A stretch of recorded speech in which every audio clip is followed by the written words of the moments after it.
Ladies and gentlemen, boys and girls of all ages, I'm I would like to present to you Season 1, Episode 1 of the Lake Show Podcast on the Sports Empire Network.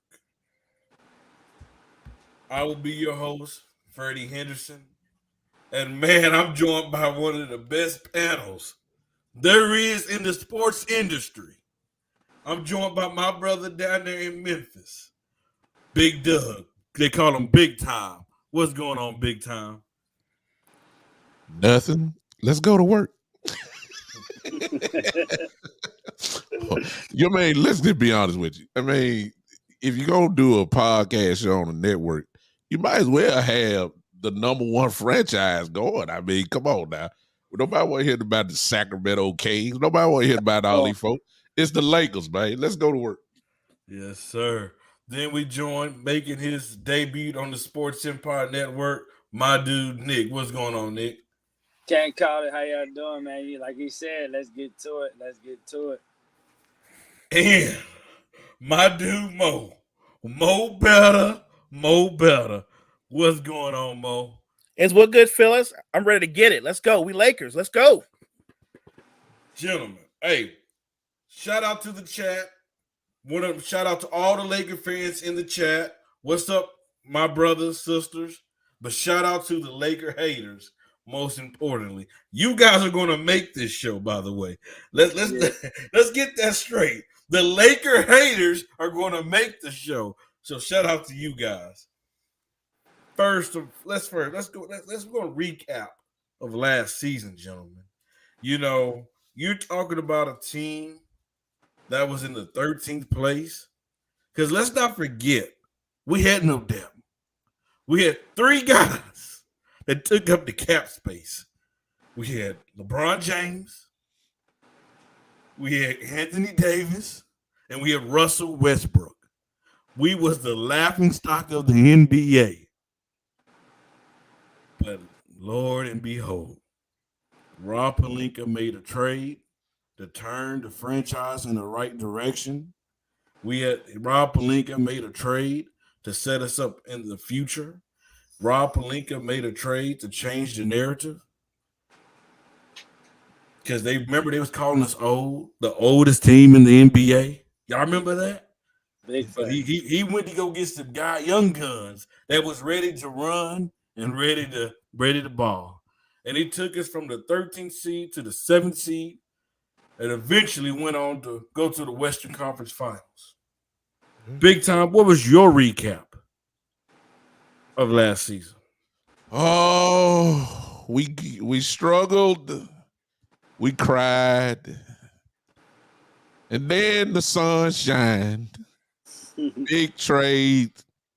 Nobody expected us to be where we were. To be truthful and honest, most Laker fans didn't expect us to be where we were. We just rode the cloud. Now, I don't think that we said we were going to win the championship, and we did not. But boy, it was some folks starting to get a little scared.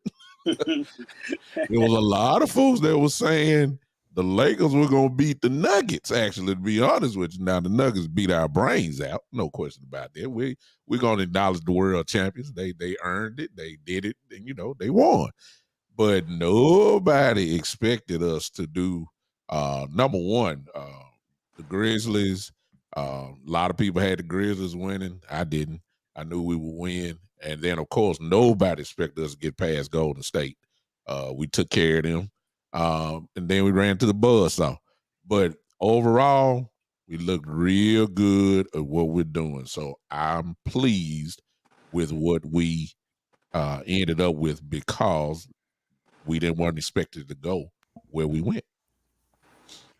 Big Time, what was your favorite slogan throughout the season? Boy, I love it when a plan come together. Most definitely a plan came together. Oh, yeah. It did. Like I said, shout out to all the viewers in the chat.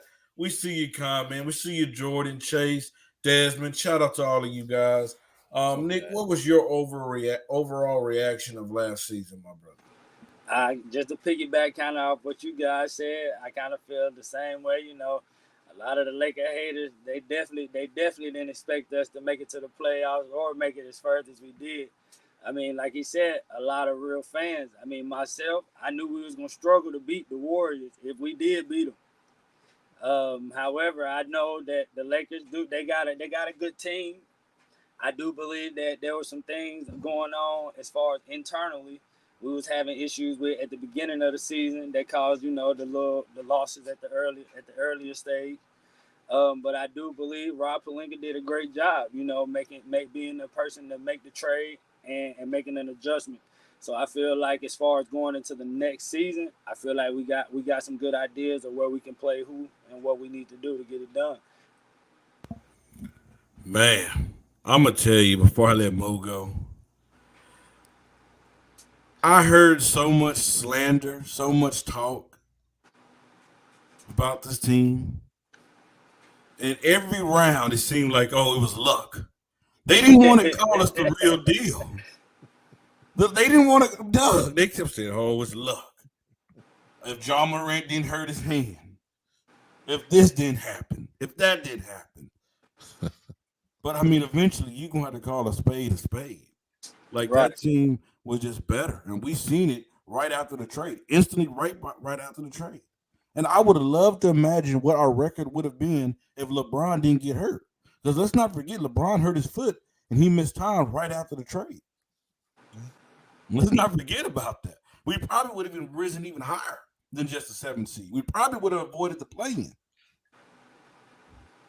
Mo, what was your recap of last year? I really thought Rob Pelinka turned the team around with some of the moves that he made, and you got to give him credit. Like, even before the other moves, the addition of Rui, the development of Austin Reeves over the course of a season, like what Rui and Austin Reeves did, you know what I mean? Like under fire in the playoffs, their development under fire and how productive they were under fire. These guys are both 24 years old. They haven't even played their best basketball yet. So to have that added depth, to have some more youth in the lineup, to be able to play off of AD, to be able to play off LeBron. And then I like the addition of some of the guys that we got in the trade. Now, we didn't get much from Malik Beasley, but D'Lo was solid all the way up to the Nuggets series. I'll give him credit where credit is due. I thought D'Lo made big shots in the Warriors series. I thought when you look at the way the roster was reconstructed, it just gave us an infusion of youth. We didn't have a lot of young legs, but it gave us a better floor balance. It gave us a better balance in our depth. So I'm going to give Rob Pelinka a lot of credit that a lot of people wouldn't give him for what he did in terms of how we played the second half, not even the second half, maybe the last quarter or so. When you think about it, like you said, Freddie, from where we started to where they finished, look, I'll be the first to admit, even when they made the trades, I was happy, but I didn't see us finishing in the Western Conference Finals. So I was pleasantly surprised. We're going to talk about Rob Pelinka later on in the show because I'm just going to hold that point. I'm not going to get too deep into that. We're going to talk about Rob Pelinka deep in the show, so stay tuned about that. But let's fast forward. Let's talk about free agency. Doug, I'm going to tell you, I remember last year they kept saying, the Lakers can't get nobody. The Lakers have no money. Nobody want to play for the Lakers. That's what they all said. But little did they know, Rob Pelinka was in his bag. I mean, he was in his bag. I mean, he comes out and you sign Prince on a $4 million deal, which he brings you toughness. He brings you defense. He can knock down a three. He's an upgrade over Troy Brown Jr. I mean, he's an upgrade over Troy Brown Jr. It's not like, we lost Troy Brown Jr. and we went down. No, we got to upgrade. Then you go out and you bring back Vanderbilt, who was a big piece to our team last year, who's a guy that's not afraid to get down and dirty. He's a guy that's not afraid to die for the ball, a guy that's not afraid to go guard your best defender, a guy that's not afraid to chase Steph Curry, John Morant. We seen it. We seen how valuable this guy is to our team. I mean, I know Nick gonna disagree, but this dude is valuable to this team. He's doing something. Guess what he's doing? He takes the pressure off LeBron. Guess what? Now LeBron don't have to be chasing Kevin Durant. He don't have to chase these guys around. We have a young stud that we can put in there and say, okay, that's your assignment. And he's going to stick to that assignment. You get a Gabe Vincent, who was a steal, by the way, just for $11 million per year on a 3-year deal. That's a steal. That dude was arguably the Miami Heat's third best team. Third best player on that team last year. Arguably the third best player. A guy that can space the floor, a guy to play defense, a guy that's not afraid, that's tough mentally as well. Like this team that's built, we have now, you guys, is built on toughness. They're not afraid of the moment. Because just think about it. Gabe Vincent wasn't a guy that was drafted high. He had to fight for where he's at today in the NBA. And that's what about a lot of guys on our roster is about. Then you go out and you bring back Rui. Then you sign D'Angelo and Austin Reeves on steal deals. I mean, there was reports talking about Austin Reeves to get $100 million, gentlemen. $100 million. And the Lakers was going to match it. I mean, that's a steal. Then you get Jackson Hayes, a young center. He didn't get a lot of time in New Orleans, but guess what? He's a young, energetic center that's going to rebound, block some shots, and he'll bring energy to the team. Cam Reddish, I believe, is a steal. And if we're being honest, look at the last couple years. The Lakers get these guys that did not fit in other teams. You brought in Malik Monk a few years ago. Look what we did with him. Look at this year, Lonnie Walker. Same thing. Look what happened to him. Rui, they were saying he was done in Washington. Look what happened. I believe Cam Reddish is going to have a jump with us. Being under a LeBron James wing, being under Darvin Ham, Phil Handy. I mean, I'm just saying the Lakers, Rob Pelinka was in his bag. Free agency could not have gone any better, in my opinion. There's a report that we're looking out for another big. They're debating on bringing back Mo Bamba or Tristan Thompson. I would go Mo Bamba because he's younger, and he can space out the floor. That's what he brings, and we really haven't seen Mo Bamba since he since he got traded to the purple and gold. If we're being honest, because he sprung his ankle.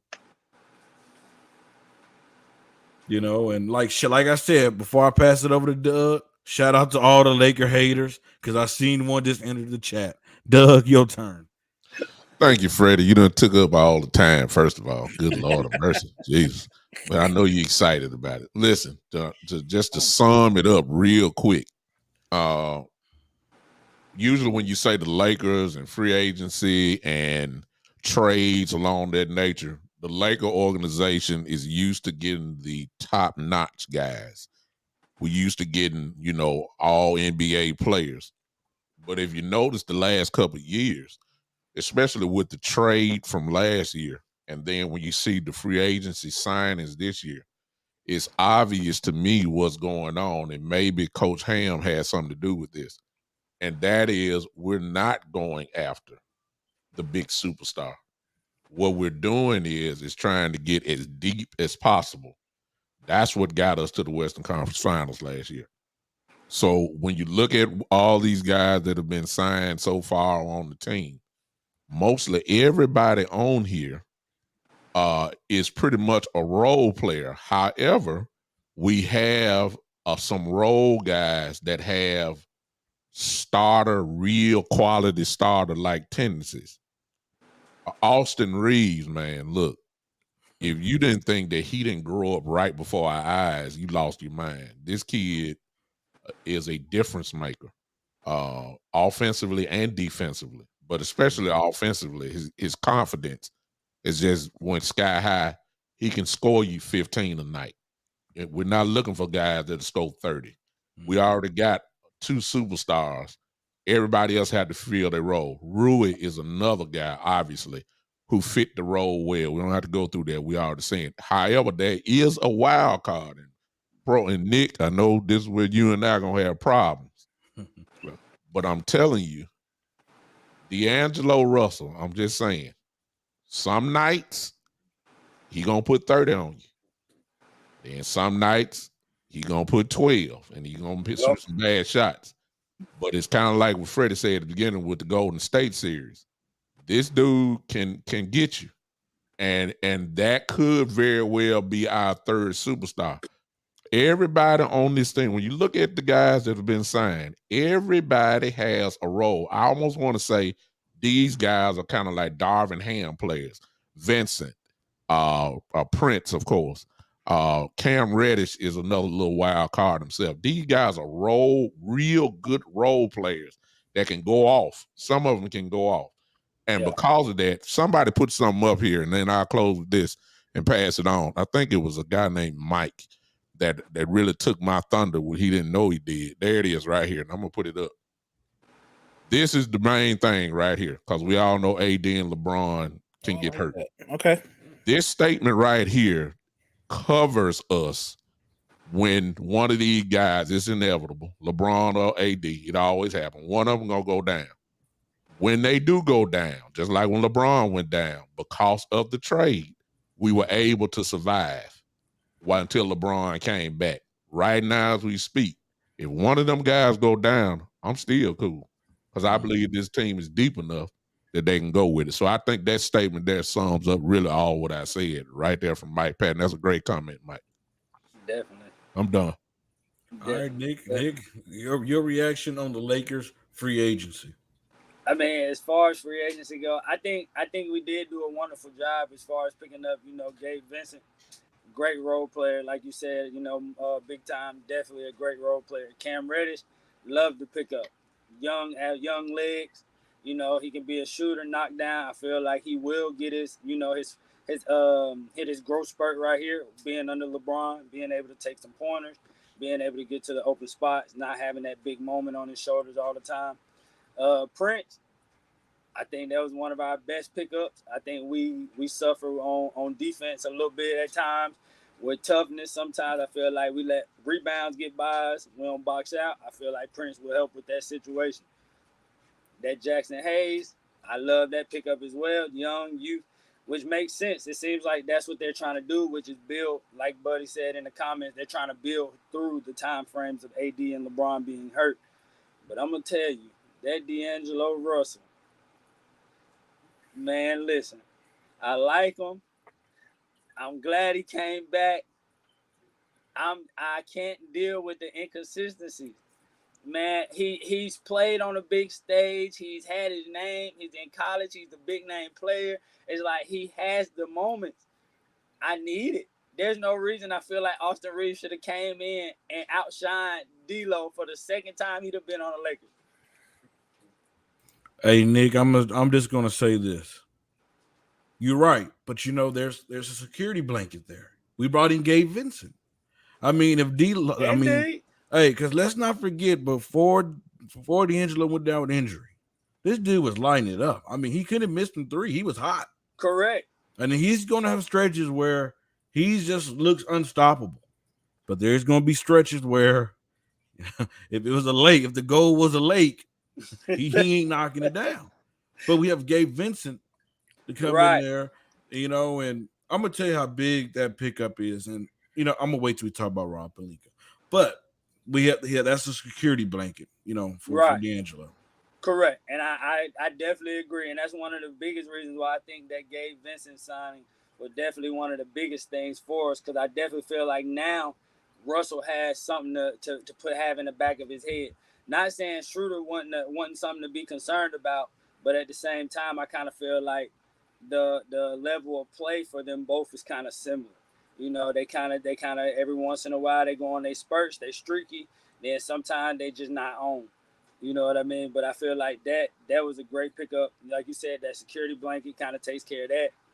But then I also said, man, I kind of feel like that the younger kid, the one that you said D's up real well, I take that back. I take it very much so back because you brought up a great point.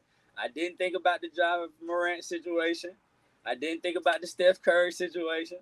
I was thinking more so on the side of the inconsistency thing in the playoffs, and like, man, you got to show up. These are the moments where you got to show up. You train, you practice all year long for these moments. You got to show up. But other than them two, man, I think we did a wonderful job in free agency. I think we got a great team. I'm excited about this next season. So let's go. And one thing about Vanderbilt, you can't look at the points, how many points he scored. He's not that type of guy.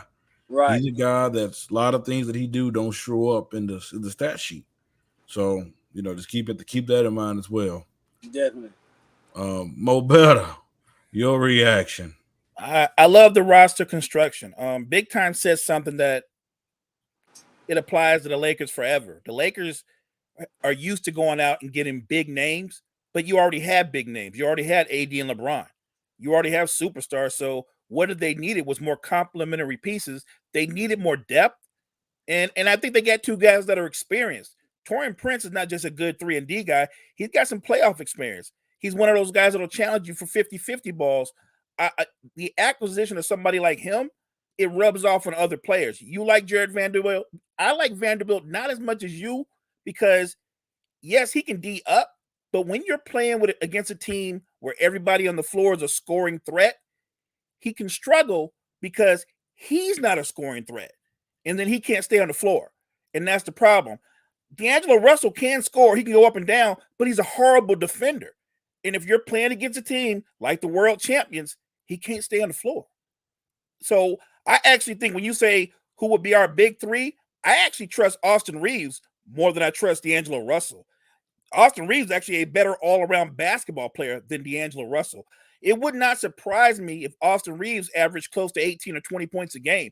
I still think that he's on the upswing. I think he's still taking the next leap forward. So it wouldn't surprise me if that would be your big three, LeBron, AD, and Austin Reeves. I have no problem with D'Angelo Russell through the regular season. My only problem with people like him and Vanderbilt is when you get into the playoffs and the floor shrinks and it becomes more about matchups, they're not effective on both sides of the floors, so they become liabilities.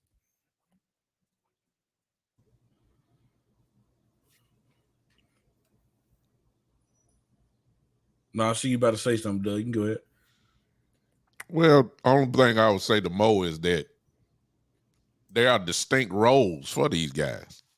And you make a great point about what if, you got all these scores on here, but how many teams really got that, to be honest with you? There really aren't that many. And I think Vanderbilt, you got to have a guy that can defend, and that's his primary role. So I'm really not worried about it. I think one other thing that we didn't kind of look at, when you look at the roster of these guys, man, if you don't notice, not only did we get young, but man, we got tall. I'm talking about like bodies. And when you start talking about the man, the Joker, well, right now when I'm looking at it, I'm saying, and they ain't got to be all NBA defenders. I'm just saying these are bodies that you just got to throw. We still need a big. We still need another big. I mean, that's one thing that we didn't take care of, in my opinion. We need a big. My dream would have been to have Brook Lopez. That would have been my dream. But of course, Milwaukee was going to get him back. But I'm saying anything that would move AD back to the 4, that's what I wanted. Somebody that could do that. If I can move him back to the 4, I'm ready to play basketball. But we just need to get a big. And once you start talking about defensive, I mean, don't be surprised. I'm looking at it. And Mo, you absolutely right. We're looking for that big 3. Usually teams now got at least 3. Austin Reeves, he's not going down. He's going up. I mean, his confidence is gone. It's up there. I would not be surprised if he's scoring right at 18 points a game next year. And really, that's all you're going to need. I mean, for real. Everybody else going to be complimentary type role players, but we got to have folks in that. And D'Angelo, like I said, if D'Angelo played, like I know he's capable of, that's going to be 4. So we're gonna be good on that part. The plan is easy to see. You can see how tall. We didn't even mention Hayes, Jackson Hayes, who's gonna be another wild card. Gonna be a pretty good defensive player, and he's real skinny to me. But I'm just saying, defensively, he's a pretty good young player now. He's only gonna get better. See, and all these guys gonna get better. When you play with an AD and a LeBron, everybody is going to get better automatically. It's just gonna happen. So we're off to a great start. We just need a big. Yeah, and look, and I agree with what Big Time said. These guys, these wings that they went out and got, if they just move without the ball, because AD can find you off a double team. LeBron can find you on a high screen and roll. He's going to find you because he's going to draw another man to him. If they can just move without the ball, cut back door, the way Austin Reeves got a really high basketball IQ, I think that LeBron and AD really, the guy that I'm looking for to make a big contribution that they can help, it's Cam Reddish. Cam Reddish has all the talent in the world. But let's be honest, everywhere he's been, he's flashed, he's shown you something, and then he's kind of faded to black. I'm hoping that with the Lakers, he can just find his NBA lane and be a consistent, productive player. Look, it might not be in the cards for him to ever be a star, but he has all the talent in the world to be a very good 3-and-D wing guy. He's athletic, he's quick, he can guard multiple positions, and he can also get baskets. I don't think he realizes that maybe his NBA lane is as a very good rotation piece, and there's nothing wrong with that. To answer Kyle's question, my big right now that I want is Mason Plumlee. You're talking about a guy that's solid, a guy that's going to play defense, that he's okay to bang. Because I'm looking at, going through Jokic. I need somebody that I know that I can put on him, that he's okay to he be rough with him a little bit. He's okay roughing him up. He's okay diving for rebounds and stuff like that. I'm not looking for a big that's going to score. We have that. I'm looking for a big that's going to man up and that's ready to squat down and play some defense. That's what I'm looking at. Mm-hmm. Can I get a stab at that question from Kyle? Yeah. I ain't gonna say who I want. I'm just gonna answer it and change your question up, Kyle. I'm gonna tell you who I don't want, and that is Tristan Thompson. Look, the man ain't been right since he started messing with Chloe. So look, his mind been gone ever since. He done fell victim to the Kardashian curse. Anybody mess with the look, let me stop that. I don't want to be judgmental. But anyway, look, the man ain't been right ever since he started that. The only reason why he was on the team last year is for, probably LeBron got him on there. Get him out of there. We don't need him. And let me pause right here before I finish up with that. I need everybody that's on here. Listen, push them likes for us real quick. If you don't like what we push them likes. Go ahead and do it now. Go push it. Bam, bam. Thank you. Push the likes, comment, and everything else on there. If you don't like what we're saying, I need y'all haters to come on, shine. Don't say hide behind the rocks. Come on, talk to us real quick. Give me Tristan Thompson should not be even on the discussion board as far as somebody coming in on this team. We've already, LeBron is 38 years old. Anthony Davis is 30.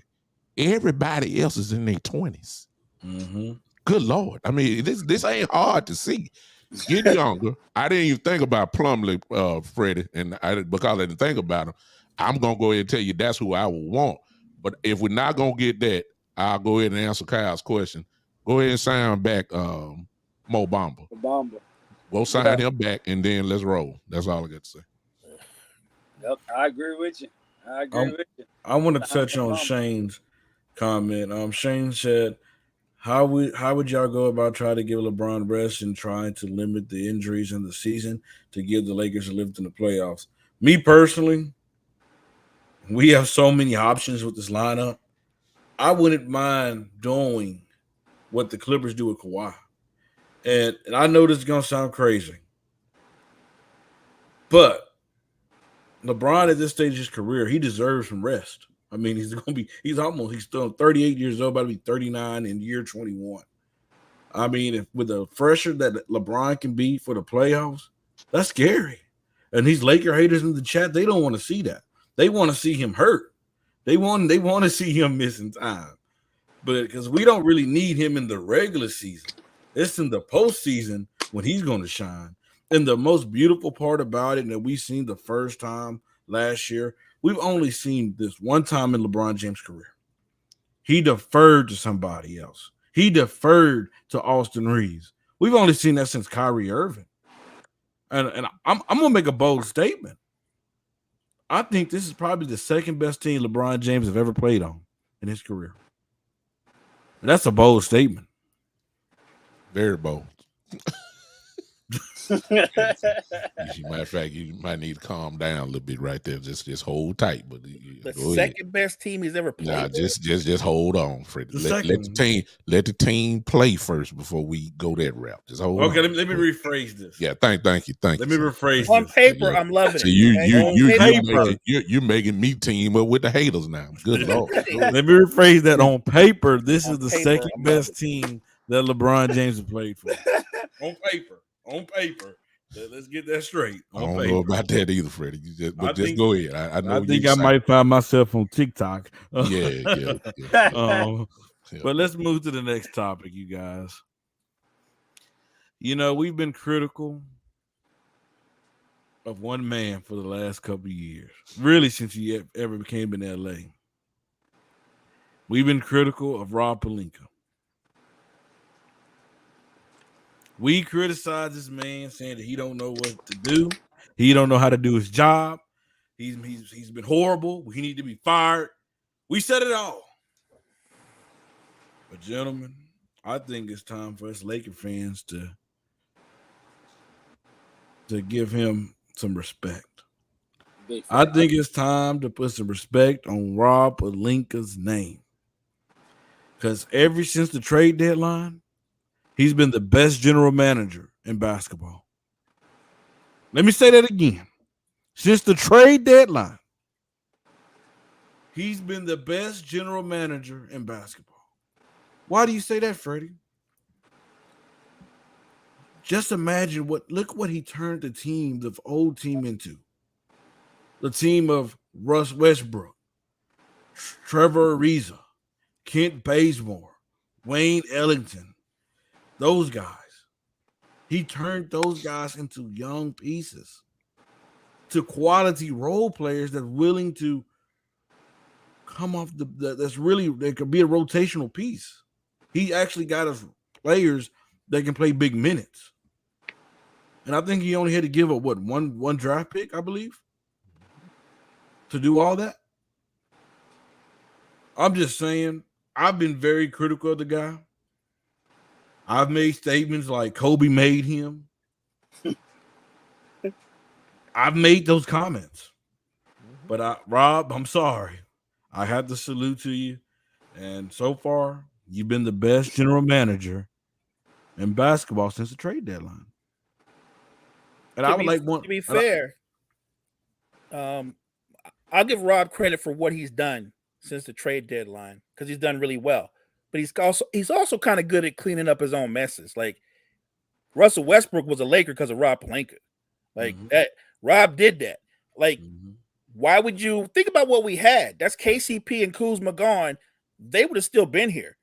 Like, think of the roles that they had on the team and what they did. Like, Rob really ended up cleaning up his own mess because Kuzma turned into a 20-point per game scorer, and KCP has now won another title on another team. So he's proven he's made of championship metal. He's proven that he's a key role player. So I'm gonna give Rob credit, but Rob kind of created a problem that he had to end up fixing. No, most definitely. And I'm gonna tell you my logic of the reason why he brought Westbrook in. Let's not forget the Lakers haven't signed him to an extension, and LeBron James and Anthony Davis was probably right down his throat. Like, yo, get Russ. We've all seen how LeBron is. And then he caved. And ever since he got the contract extension, Rob has been solid. That's just a wild guess. Nick, it had to be something. Nick, are you ready to give Rob his flowers, or where's your stance on Rob Pelinka? I'm kind of agreeing with Mo Better. I mean, I definitely believe, since the trade deadline, he's done a phenomenal job as far as, budgeting and bringing in the guys that we need as far as role players and doing that part. And he's doing an amazing job. But just like Mo Better said, he kind of cleaned his own mess up with the Russell Westbrook. I feel like, you could be right. LeBron and AD could have been something they wanted, but at the same time, just kind of looking back, Russ kind of was on a decline just from where he was at before. So I felt like he just took a chance on him, and I didn't think about KCP did go over there to Denver and hit big time shots, same shots he was hitting for us, hit big shots, win a championship. You know what I mean? And then like he said, Kuzma developed finally. He got somewhere else where he was able to showcase his skill set. Went somewhere else, 20 points, getting a good deal somewhere else. You know what I mean? So he kind of made his bed and he laid in it, but at the same time, he done bossed up now. So I think he's ready to kind of move on. So I give him his flowers. All right, Doug. Well, it's simple to me. When he first got the general manager job, everybody, including myself, said, well, he's the only reason why he got the job was because of Kobe. He was Kobe's agent. There's a big difference between a general manager and an agent. You know what I'm saying? Like, it's two different jobs. And then let's also throw in the fact when he first got there, he was under the shadow of Irvin Magic Johnson. Because Magic was making the moves, even though Rob had the title of general manager. I believe Magic was the president of basketball operations. So Magic was the word. I believe he just had the title. He was just not, the man. So as far as I'm concerned, based off of last year to now, Kobe, he just removed those labels that he came in with. He has proven that he is a pretty good general manager. When you see moves like this on his resume, he has that he got rid of not only Russell Westbrook, he got rid of Pat Bev, he got rid of these guys. And then when he made the move, he put a team together that, watch this, did not play together and had never played together. It makes a difference now. You just can't, this is not street ball where you just go ahead and everybody line. It's the NBA. This team found something very quickly, got into the playoff position, and when they got in the playoffs, the play-in game, they went all the way to the Western Conference Finals. And they haven't really not played together. Keep in mind, as Freddie said earlier, LeBron was out. Okay? So they found something without LeBron. And then when LeBron came in, being a great mind that he has in basketball, he just kind of filled in and picked his spots. But this team really has not played together. So for him to do that and get the right guys, and now you look at these guys that they added on. I'm trying to tell y'all, Darvin Ham is getting his guys that fits his system. And he told us in his press conference, his opening press conference, that he's more of a defensive ball coach. Well, when you look at these guys that you see right here, Jackson Hayes, defender more than offense. Vanderbilt, defender more than offense. Prince, a defender more than he is an offensive player. Cam can do both. Gabe Vincent can do both. Then you look at only person that really you just can't give that to is D'Angelo. Rui plays good defense. Reeves plays good defense. So you can see what they're doing. It fits the Darvin Ham way, and they can do everything. So I'm saying I'm giving him his flowers because he has showed that he's, I don't know if he's the best general manager, but he's one of them. Now I will say that he is one of them, and we can't take that away. So he removed the labels for me. I'm happy with it. So my bad, big time. Go ahead. He turned the team around. We all have to acknowledge that. And I thought the key part of the season, you all brought it up, when LeBron went down and those guys were still new, and they had to rally around AD and give AD credit in that during that period of the season. AD looked like he was an MVP candidate. He was a beast. And these guys all fed off of what he did. So I'll give Rob Pelinka a lot of credit. Those guys came in on the fly, no time to even really learn a system or learn each Yeah. other. And like Big Time said, they clicked on the fly under fire. And to think what they can do with a full training camp under them heading into this season, that could be scary. Before Nick go in or whoever else come in, keep in mind when the trades were made, everybody, they were, I believe, the 10th seed in the Western Conference, if I'm not mistaken. 10th or 11th seed. Now, they weren't that far away from the play-in, but the bottom line is they were not even in the playoffs. So I don't think you can minimize that. These guys just came in and just shook hands, didn't know nothing about the system, didn't know nothing about the plays and everything else. These guys caught it real quick, and look where they ended up. So that's pretty good. I want to bring up the Rui. We basically got Rui for free. Just think about what we traded for Rui. I believe we traded Pat Beverly and a second round draft pick that we got for the trade. We trade Thomas Bryant to Denver. We got Rui for nothing. That's a steal. There's a steal. I mean, you know what? I'm about to change one of the topics on the fly because we was going to talk about the draft, but Mo made me do this. We have to talk about Anthony Davis here. He's due, he's eligible for a contract extension, I believe, in August or September. If you're Rob Pelinka, you're Jeannie Buss, whoever else is in the front office, are you offering that contract extension, AD? Mo, I'm gonna start with you. So I'm gonna go with the way the Lakers think. That's Jeannie and Rob Pelinka and how they treat stars. Absolutely, they're gonna offer him that extension. Jeannie's so old school that her whole thing is about how you treat stars, how you respect them, how you take care of them, because she believes, like her dad did, other stars see that, right? They see how you took care of them. Remember, in the back end of Kobe's career, he got a monster contract and he was on the back end. They weren't going to be competing for titles, but Jeannie took care of him. And I think she's going to take care of Anthony Davis the same way. They just have a foundational belief that you take care of your stars because it will impact how other stars look at your franchise. All right, I'm gonna say the best for last. All right, Nick. Nah, I can't deal with his injuries.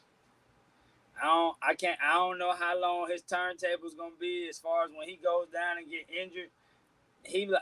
Anthony Davis liable to get injured right before the playoffs and miss the playoffs.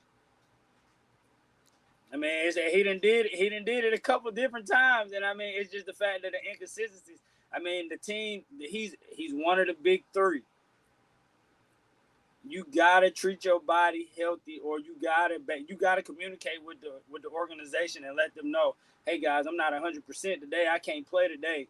I'm gonna take this day off, and I'm gonna come back this time. And I don't feel like he's doing it. I don't feel like his communication with the organization is well enough. You know what, Doug? Before you go, I'm gonna go. You know what, Nick? That's nice and dandy and all that. I don't care about that. I don't care because he communicates enough because he be on the sideline enough. So the communication part ain't a problem. That ain't a problem because he's on the sideline a lot. I mean, let's just call a spade a spade. I mean, let's just be honest. If I'm if I'm the Lakers, if AD, if you don't come to the meeting in shape, you might well turn around. I mean, you might as well just turn around now. I mean, AD, I'm not going to offer to him at the beginning of the season. I'm just not. That's not me saying I'm not going to bring him back. But I'm just saying I'm gonna make you work. I want to see the best Anthony Davis that we've seen since the championship. I want to see AD available. I want to see AD take the keys from LeBron because I need to know that I can invest in you. I need to know that you can be my number one player when LeBron leaves. So I'm going to make sure before I invest that much money into you that you're ready to take that next step. Now, if AD go out there this season and he balls, he's available, yeah, we'll pay you. Pay that man. But if this is the same old AD, We have to make some choices. I mean, just for clarification, if I were Laker management, I'm just talking about me, my view. Yeah, I wouldn't pay him. I wouldn't bring him back. But that's me. I'm just telling you how they think. I believe Right. they will do that. I believe that's Right. what they'll do. Definitely got to consider that because that is definitely how the Lakers organization operates. I want to bring up a comment, Mr. Tapper. Are we sure that he's the number one option? Because there's been many times LeBron is like here, and AD has been afraid to take it, where it's forced LeBron to be even more aggressive. I'm just saying. He might be the number one option at times, but I don't know if he's trying to say there's a difference between being the number one option and being the best player. The best player on the team is still LeBron James. That's the best player on the team. Doug, you sitting back quiet. 1, 2, 3, go.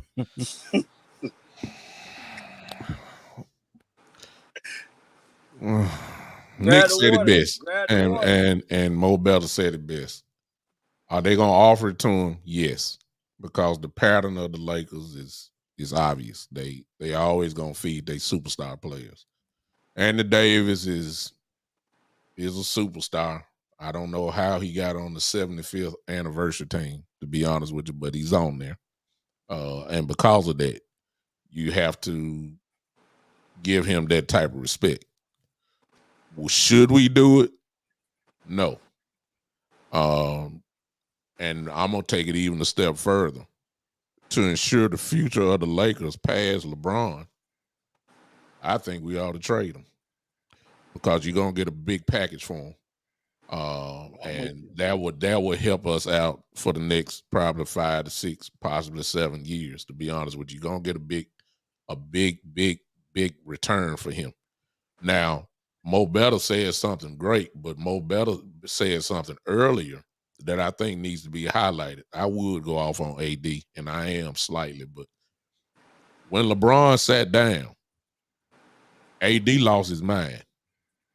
He looked like a member of the 75th anniversary team. He did.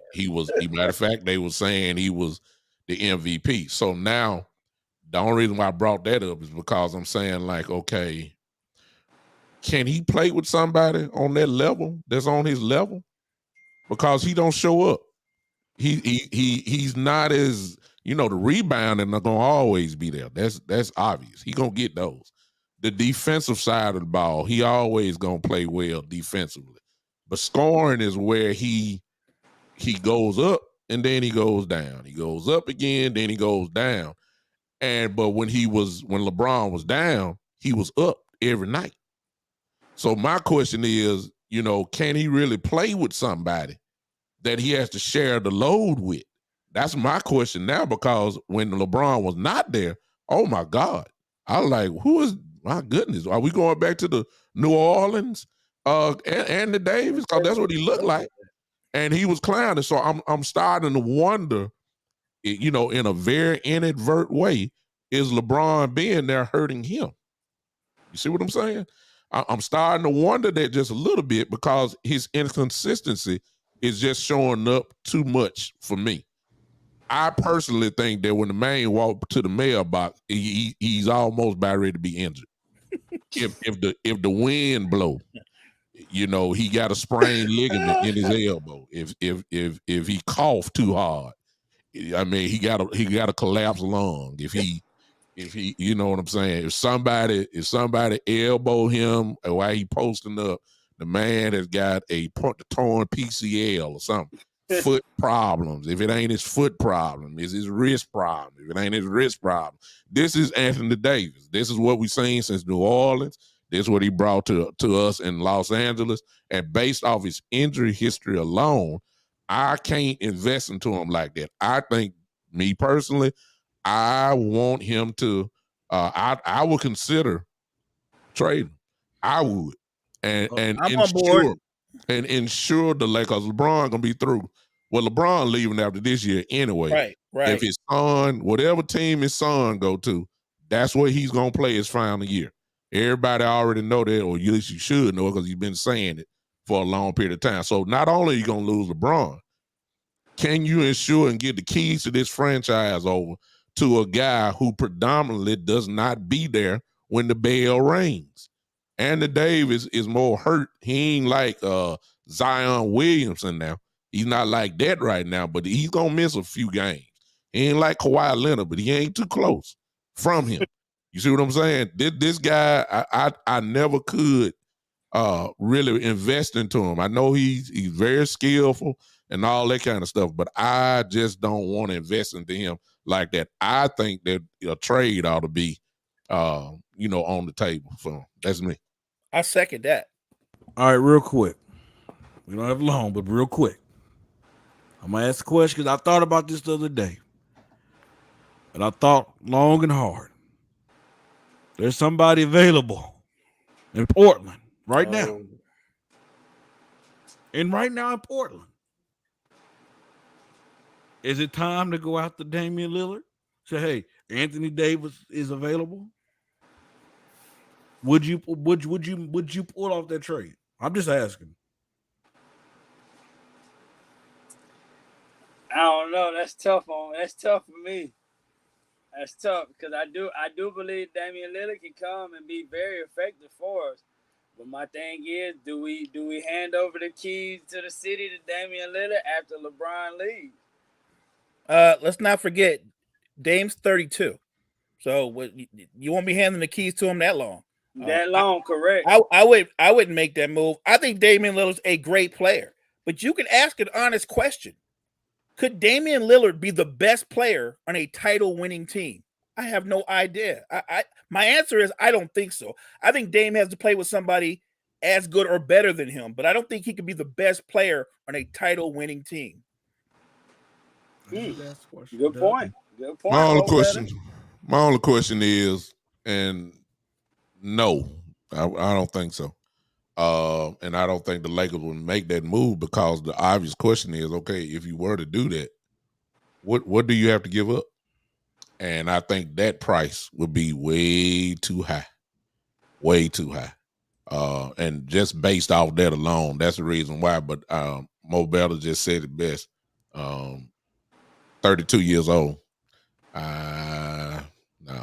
Well, AD's 30. So, I mean, age for age, they're kind of close. Right, but AD impacts the game offensively and defensively. Dame's not shutting nobody down defensively. No, he never has. I'm not saying Dame's not great, but he don't play both sides of the floor. He'll score 38, but then he'll give up 29. Right, so, right. His man will get buckets too. I'm just calling like it is, man. He ain't known as all-time defender now. Hey, real quick, we got like 5 more minutes. We're gonna go over the draft real quick. Okay. The Lakers, the 17th pick, they took Jalen Hood, the 17th pick, and at the 47th pick, they took Maxwell Lewis. Mo Better, what was your reaction on our draft? I thought Rob did a Rob thing.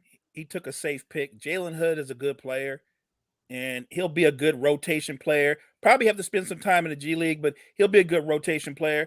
I would have wanted Rob to take a swing, but that's not Rob-like.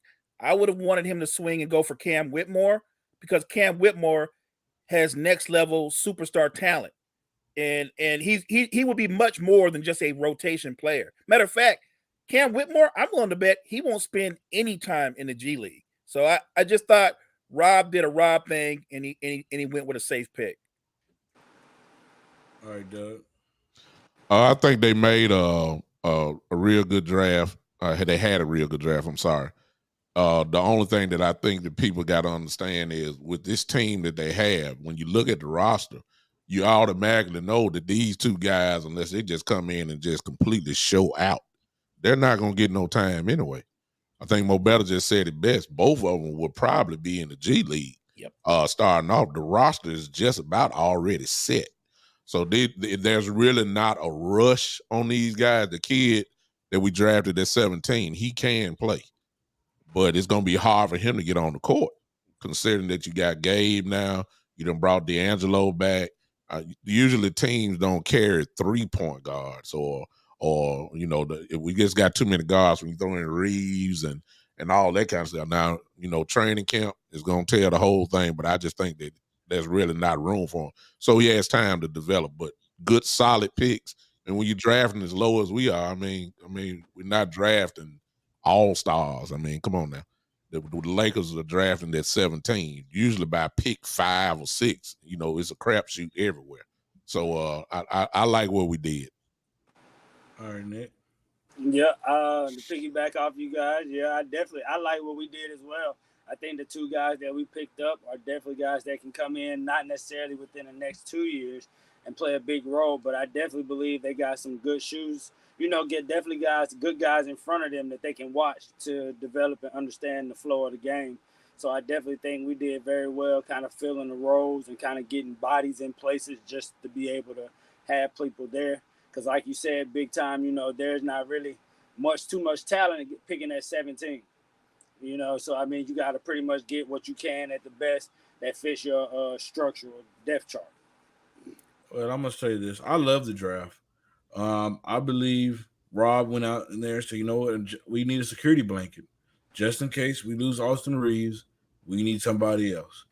And I'm gonna tell you, it didn't matter who they draft because I know the Lakers. I'm gonna say this, and this might be another hot take. The Lakers have the best scouting department in the NBA. One of the best scouting departments in the NBA. I want you to tell me a team. I want to tell me a team that have had better young talent come out of their franchise in the last 5 or 6 years. Even past that, even before LeBron came, we've had great talent come out of this franchise. From the days of Jordan Clarkson, Julius Randle, Josh Hart, Alex Caruso, Randall. We just seen Austin Reeves. I mean,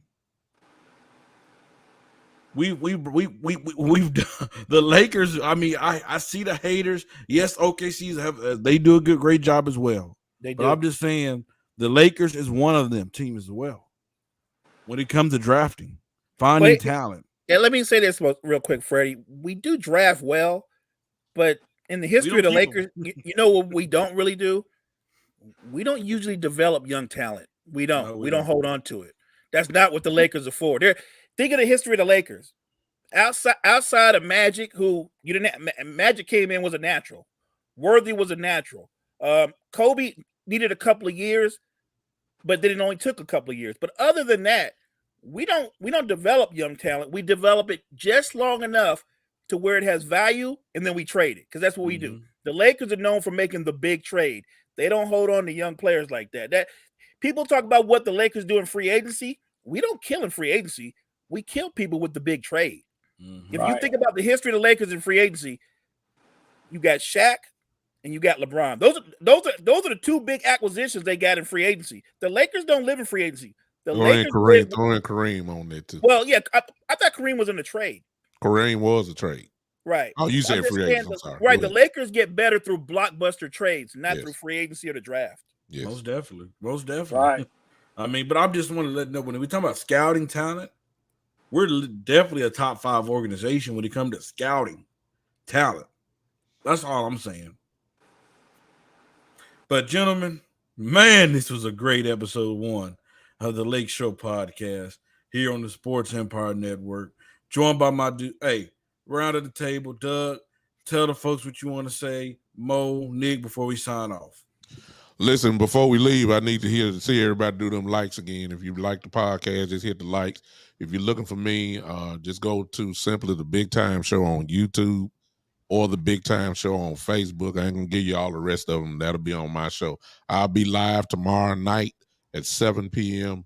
For the Big Time Show podcast, where predominantly I talk Dallas Cowboy stuff. So every Cowboy fan or hater, come on, join. Appreciate it. Understood. Well, man, I appreciate y'all having me on here.